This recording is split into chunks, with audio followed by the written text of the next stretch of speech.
Hai, selamat sejahtera semua.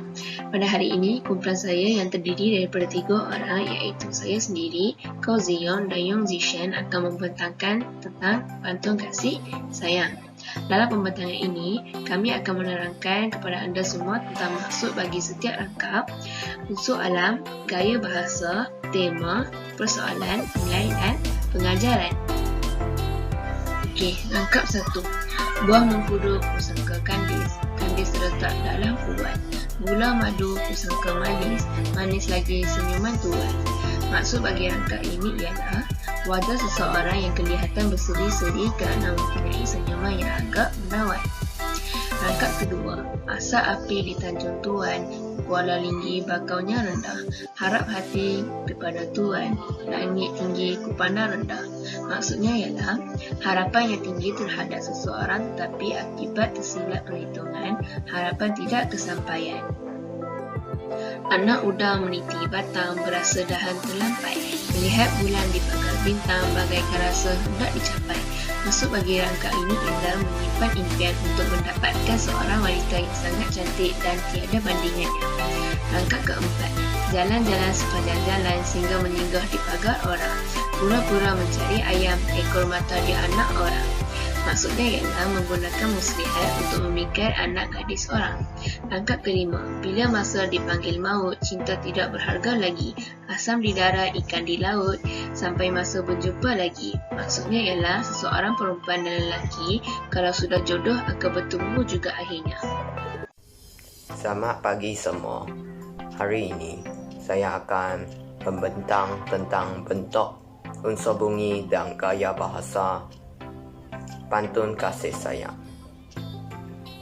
Pertama, bentuk. Pantun ini terdiri daripada 5 rangkap. Bilangan baris pada setiap rangkap adalah sama. Jumlah patah perkataan dalam setiap baris adalah antara 3 hingga 6 patah perkataan. Jalan-jalan sepanjang jalan, 3 patah perkataan. Asam di darat, ikan di laut, 6 patah perkataan. Jumlah suku kata dalam setiap baris adalah antara 8 hingga 10 suku kata. Sebagai contoh, berasa dahan terlampai, 8 suku kata. Kuala Linggi bakaunya rendah, 10 suku kata. Pantun ini berbentuk terikat. Seterusnya, unsur bunyi. Anafora, kandis terletak dalam puan. Pengulangan vokal A. Aliterasi, harap hati kepada Tuan. Pengulangan vokal H. Gaya bahasa. Kata ganda, kata yang digandakan. Sebagai contoh, jalan-jalan, pura-pura, sehingga menyinggah. Unsur alam. Unsur alam merujuk kepada benda yang dicipta oleh Tuhan. Sebagai contoh, kandis, asap, api. Personifikasi, memberikan sifat manusia kepada sesuatu benda, keadaan atau suasana. Contohnya, anak udang meniti batang. Repetisi, pengulangan kata dalam satu baris.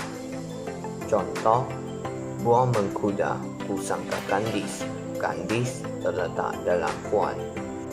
Paradoks, sesuatu bertentangan dengan pendapat yang diterima umum. Contoh, langit tinggi kupandang rendah, tinggi berlawan dengan rendah. Singkat, singkatan kata bagi sesuatu perkataan. Sebagai contoh, buah mengkudu kusangka kandis. Ku di sini telah merujuk kepada aku. Simili, perumpamaan yang secara jelas mengungkapkan perbandingan atau persamaan antara sesuatu. Contoh, bagaikan hati hendak dicapai.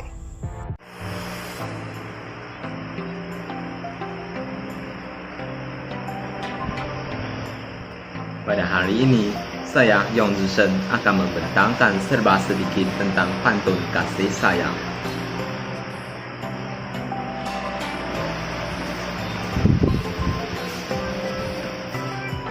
Mula-mula, tema merupakan persoalan pokok bagi sesuatu karya.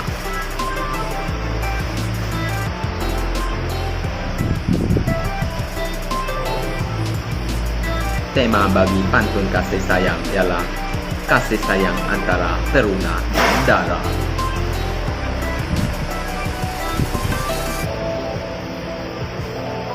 Seterusnya persoalan.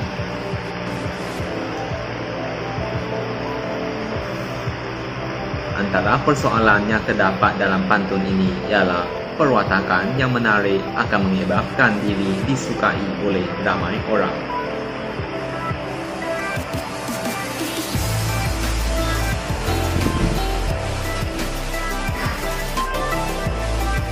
Selepas itu, perbezaan darjat menyebabkan impian seseorang itu terhalang juga merupakan salah satu persoalan dalam pantun ini.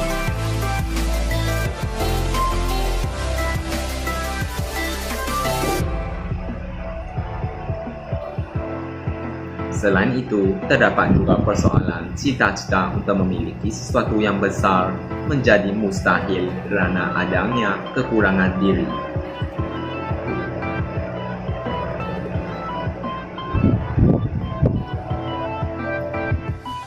Selepas itu, terdapat dua persoalan sanggup berpura-pura untuk mencapai sesuatu tujuan.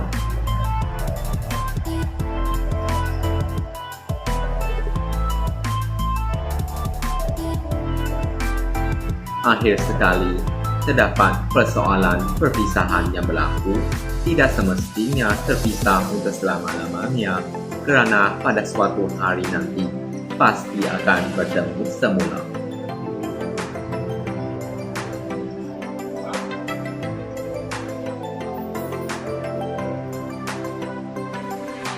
Selepas itu, marilah kita sama-sama melihat nilai yang ada pada pantun kasih sayang.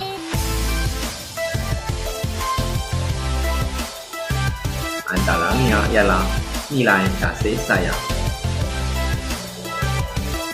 Selepas itu, nilai rasional seperti nama kelas, dua rasional.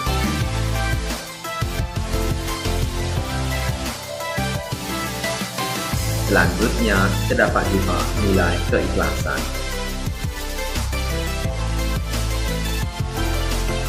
Nilai berusaha turut terdapat dalam pantun tersebut.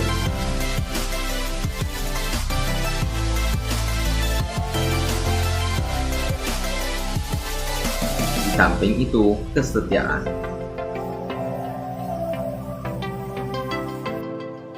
Seterusnya, marilah kita sama-sama melihat pengajaran yang ada dalam pantun kasih sayang. Antaranya ialah kita harus saling menyayangi agar mewujudkan persekitaran yang harmoni. Sebagai contoh, teruna dan dara yang saling menyayangi akan mewujudkan hubungan yang harmoni.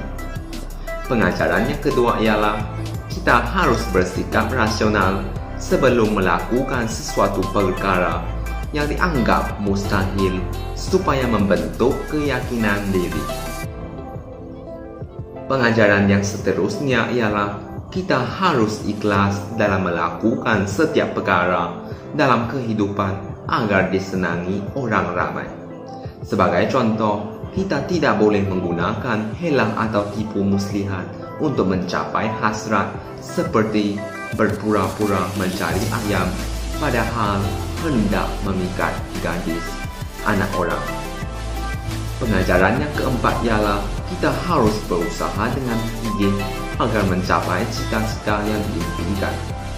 Pengajaran ini jelas digambarkan melalui rangkap keempat pantun kasih sayang. Pengajaran yang kelima ialah kita harus setia terhadap seseorang walaupun terpisah jauh dengannya agar hubungan dapat berkekalan selama-lamanya. Sekian, terima kasih.